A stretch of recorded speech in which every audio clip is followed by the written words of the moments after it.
yourself? It's my fault, man. I'm sorry, I'm fucking up. I said he did it again to me. He did it again.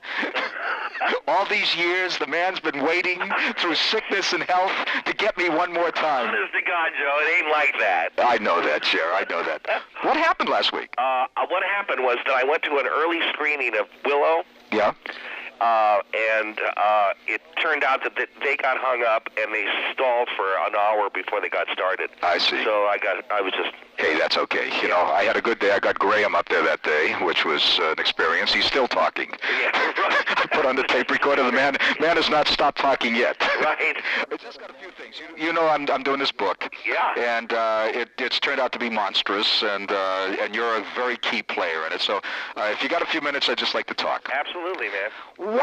Why was it San Francisco that all this stuff happened? Why not someplace else? Well, it's Jesus. For me, it's hard to talk about because I'm from here, you know. Of course. And most of the guys in the band are too.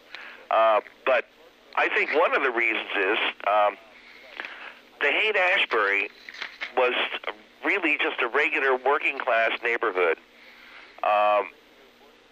You know, but it was relatively close to the bus lines that take you to San Francisco State. So San Francisco State students started renting the old Victorians there.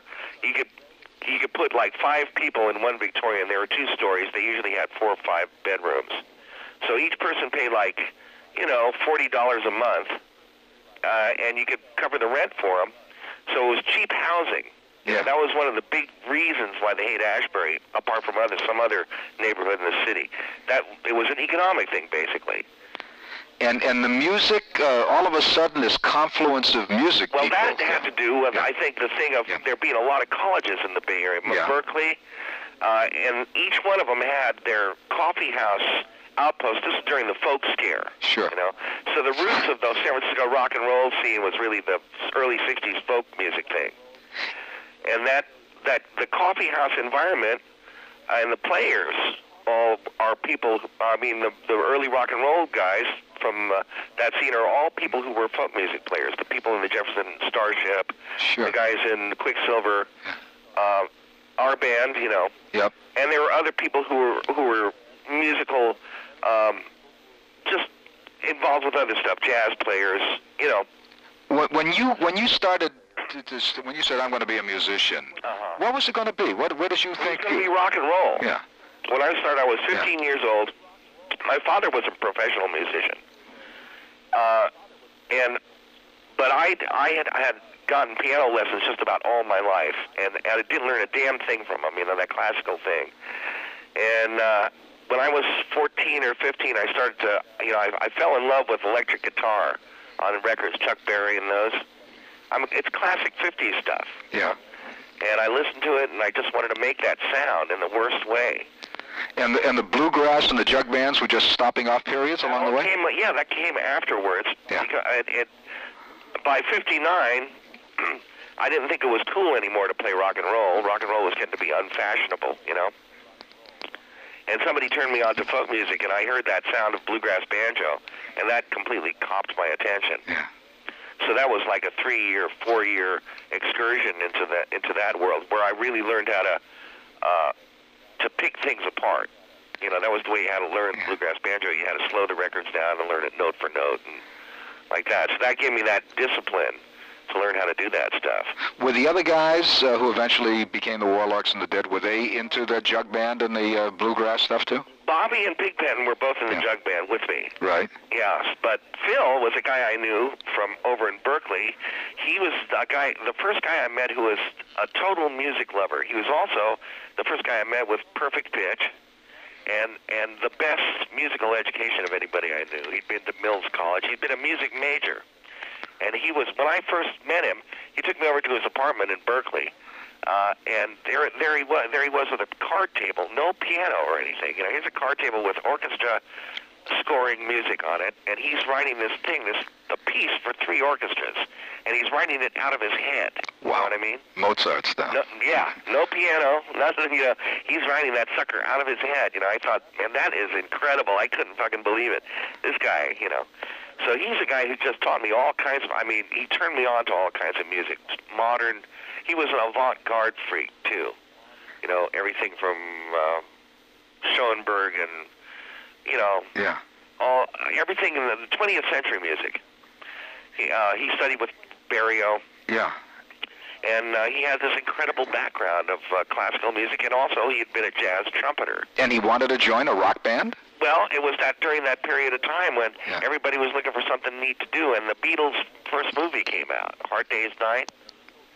Right. And that movie kind of, they're like, well, okay, now that looks like fun, you know. This looks like something that'd be really fun to do. So when the band finally fell into place as the Warlocks, it was basically what was the Grateful Dead. Absolutely. Kreutzmann, me, Phil. Pig and Bobby, huh? That's right. And what did it sound like? Sounded like hell. It sounded really awful for the first few gigs. But pretty soon, because of Big Ben's solid grounding in the blues, we got to be a pretty fair to Midland blues band, you know. And then we found that at the time it was the you know, when you played the bars, you had to do the top 40s. So we found that all of the old Rolling Stone stuff was just like what we'd grown up on, the Chicago chess record sound, you know? Yeah. The Muddy Waters, that feel. Sure. Jimmy Reed. Little Walter, yeah. That's right. Yeah. So we say, hey, this is like the music that we know how to play. We already know how to play this kind of music. So we took to Rolling Stone stuff, and when we were covering stuff to play the bars, that's what we did, and that's what we sounded good at, and that's how we started getting our first gigs, because we were basically sort of a blues-oriented kind of Rolling Stone style band.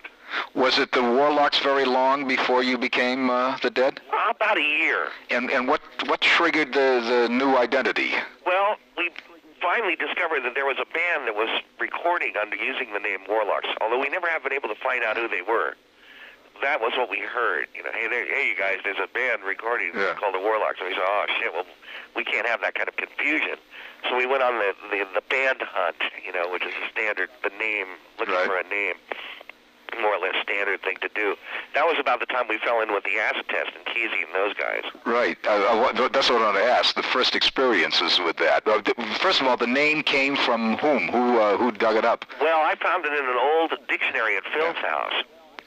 There's an old dictionary. I just opened it up, and there I saw the Grateful Dead. Jesus, you could have been. Could you imagine what would have happened? The Warlock heads. I mean, the people following you for all these years would have to be called the Warlocks. Yeah, fucking the dictionary changed society. It absolutely did. Yes, it did. Now, how did it fall in with Kesey? What were these first experiences with acid? How did it happen? What were they like? What was the impact? We had started taking acid ourselves while we were still the Warlocks. We didn't do it at shows. We at the time we were playing the divorcees bars up and down the peninsula. You know. Yeah. We had our booking agent was this guy Al King, who used to book strippers and dog acts and magicians and everybody else, you know. And between him and the local six up here, that was how we worked. You know, it was the standard gig, 6 nights a week, 5 sets a night. You know, standard bar stuff. We were doing that for about a year, and we were ready for anything. You know, after that, you're ready for anything. So then we discovered a different name, and a friend of ours who was, we knew a lot of the people in Kesey's scene because it was all part of the Palo Alto scene, which we were part of. And they knew of us. And the one guy named Page, who was one of the pranksters, came to one of our late night sets at one of the bars we were playing at, and said, "Hey, you guys, we're having these parties up at Kesey's place in La Honda every Saturday night. Why don't you guys come?" And we said, "Well, we're working all the time." Luckily, the following week we got fired, and we had nothing to do. So Saturday night came around, we went to the first one of those parties, which later became the acid test. After that, they moved out of Kesey's La Honda place, and they started sending guys out, and the pranksters sending guys out to rent bigger rooms. And what did you do there? I mean, it was just experimenting? No, we set up the equipment, you know, everybody got high, and stuff would happen. Now, Kesey and his pranksters have been doing this for a long time, so they had all kinds of stuff kind of worked out. They had instruments, they played weird music, and but mostly it was completely free. There was no real performance of any kind involved. Everybody there was as much performer as audience, you know. Did it impact the music, you guys? Sure, it did. Well, the big thing about it was, the other thing about it was that everybody paid to get in. That included the band and everybody else. So we came, and these guys had never been confronted with a regular rock and roll band, you know. And we plugged our gear in, which looked like, our stuff looked like space-age military nightmare stuff compared to all their stuff, which was hand-painted and real funky, you know. And we set our stuff up, and blam, we played for about 5 minutes, you know, and then we all freaked out, you know. We played for about 5 minutes, but it completely devastated everyone, you know. So they begged us to come back to the next one. We came back, and that's how it happened, essentially. Now, what did this band, you know, when you guys now, you're doing some acid, you're playing around, what did you expect to be? Were you going to be a Beatles? Were you going to be a great rock and roll? What were you going to do? We didn't really care whether we went somewhere specifically. We mostly wanted to have fun. You know, and when we fell in love with the acid test, we started having the most fun we'd ever had, you know, more than we could have ever. I mean, it was just incredible. And how long did that go on? For about 6 months. Right. But that was probably the most important 6 months in terms of directionality, you know. Because the neat thing about the acid test was we could play if we wanted to, but if it was too weird, we could always not play. You know, so that was the only time we ever had the option of not playing, you know. Did you guys figure you had to follow some kind of establishment route if you were going to go, or didn't that matter either? That didn't seem to matter because right about the same time, the first Meme Troop benefits and Bill Graham's early, and the Family Dogs' early rock and roll shows and dance concerts, they were called, you know, started happening at Longshoremen's Hall, and, you know, so we went right from the acid test to playing at the dance concerts, and pretty soon we were doing better than we did at the clubs, you know, in terms of making more money. Right. And we were building up a pretty good following. So we were, you know, and that was, you know, the second year that we were together, we were already surviving as a band. Was there a great ambitious surge in the band? Did you want to be big, or didn't you care? No, it didn't really matter. Yeah. It was happening to us already. You know, it was. I mean, we were doing something that we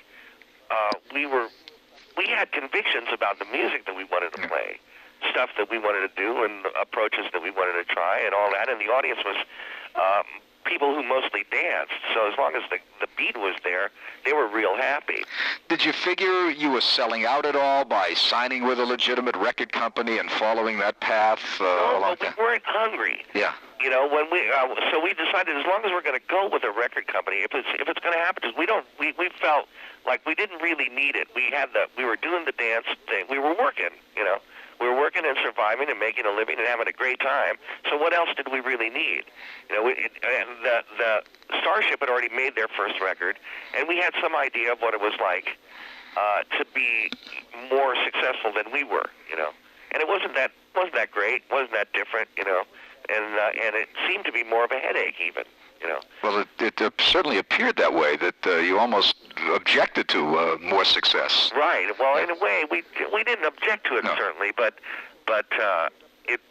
it wasn't first thing on our priorities. You know what I mean? And the band, what was the chemistry inside the band? I don't mean chemicals, I mean, but just chemistry. How'd you guys get along? Oh, we always got along great. Yeah? Yeah, we still get along great. There was never internal stuff there? We've always been really lucky along those lines. Well, we've had our squabbles. Oh, yeah, sometimes, yeah.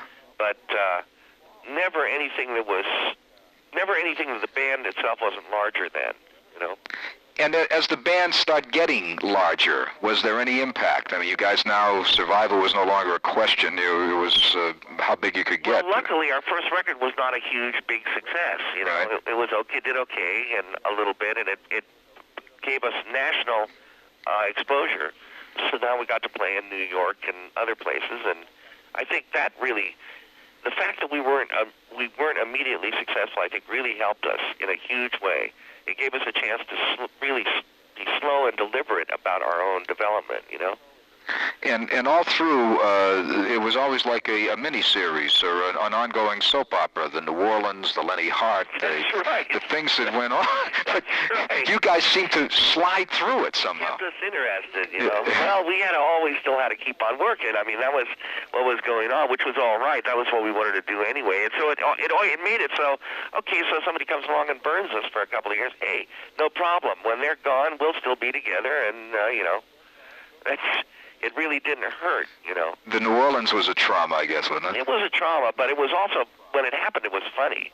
When dealing with it in the aftermath was unpleasant, but never life-threatening, you know what I mean? Yeah. Did you ever hear... We played one of the best shows of our lives that night. Boy, we had a great time. Also, the Lenny Hart situation was a traumatic experience. Oh, boy, that was really tough. Yeah. That was tough. It was like discovering that you have somebody in your scene that's working against you, you know? Yeah.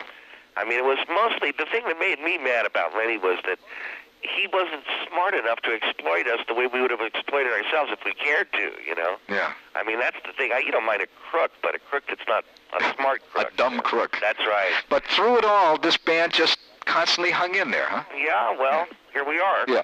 And Working Man's Dead opened up a new thing. What was the story? Did you finally decide that's what you wanted to do, or did everybody's pressure to go do some songs? How did that come about? Well, in a way, it was the thing of we'd spent so much time and so much money working on our second two records, and then we didn't want to go through that experience again, definitely. So I thought, hey, what I'm going to do is write some songs that are so fucking simple, man, and so easy for everybody to understand that we'll do them in the studio in about a minute, you know.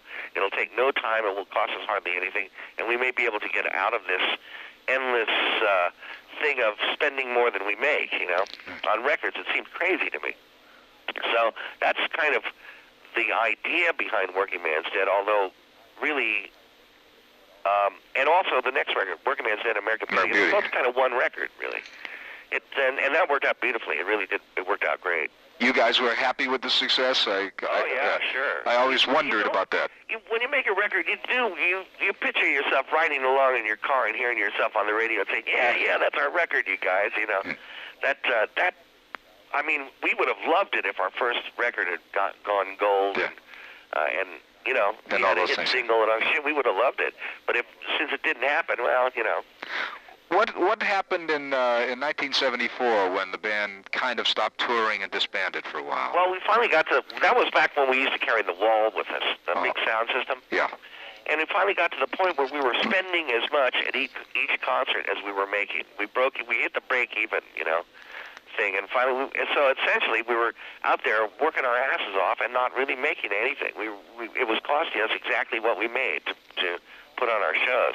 So we thought maybe we better fall back and you know, re-examine what we're doing, you know. Were drugs still a big part of the band in the 70s? Not a big part, but certainly there have always been drugs around. Yeah. And he had moved on. Some of the guys had moved on later on from acid and things like that, and and did things like that. I had my own personal bad run-in for about 10 years with all kinds of hard drugs. Yeah. But the rest of the band has always. I mean, we've never all agreed on anything, and that includes drugs. You know, there have always been guys in the band that didn't take anything. What got you back together again and started this incredible role of the Grateful Dead out on the road again? Well, I think a lot of things, but I think probably the main thing was that thing of me getting sick. Right. And that really got my attention, certainly, you know, because I've just been neglecting myself for the longest time, you know, without even thinking about it. And I think probably I never really expected to live this long in the first place, you know. So I just kind of found myself in that space where, Jesus. All of a sudden I got struck down, you know, and wasn't aware that it was happening to me. And I felt like, I don't want to get caught like this again. This is something that, I mean, I could have died, you know. Sure. And so for me, it was that thing of, it was what I needed to pull my consciousness out of where I'd been. That was very helpful in a horrible sort of way. Yeah.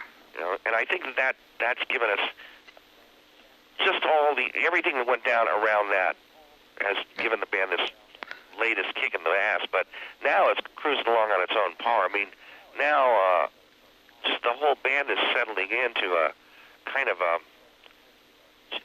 a journeyman space. You know what I mean? Yeah. Why? Now we know what we're doing, kind of. Well, I guess there's a lot of theories, but why is it that this one aggregation, this one combination, can continue to do it 23, 24 years later with audiences that never heard of them, that weren't alive the first time around?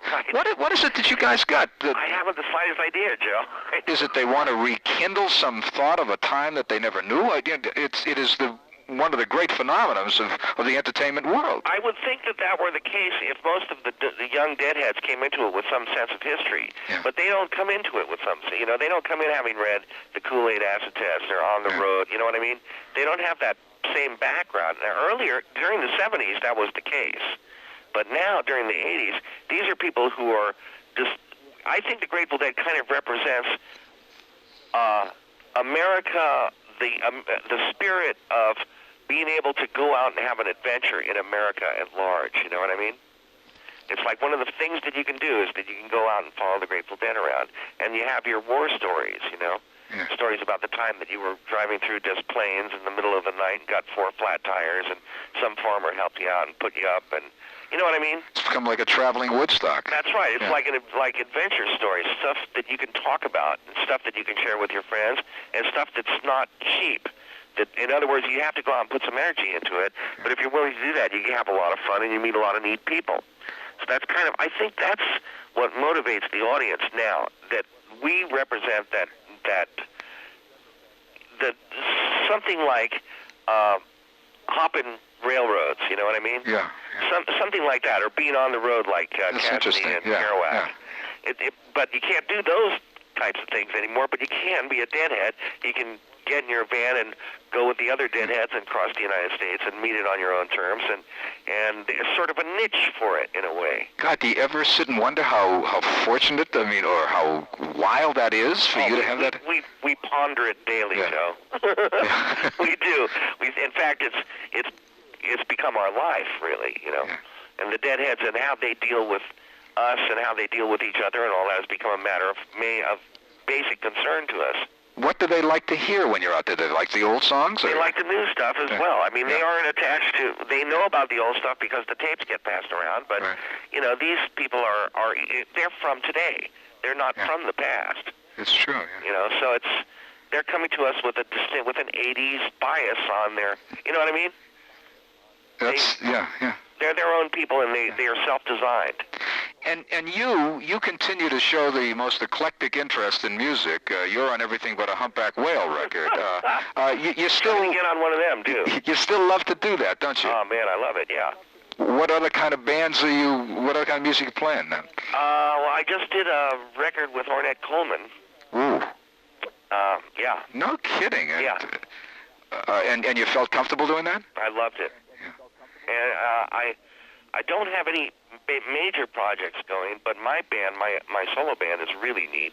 And are they playing around a lot? Yeah, we played down in L.A. pretty frequently, down at the Wiltern. Is it called Jerry Garcia Band? Yeah, the Jerry Garcia Band. Is there anything coming up in the next month or so? No, not until toward the end of the year, because Grateful Dead's real busy. Oh, yeah. What's happening? You make another record? Yeah. Yeah. Yeah, we're working on another record right now. And tour? Yeah. And the band hangs in there, everybody together still? Oh, yeah, every day. Yeah.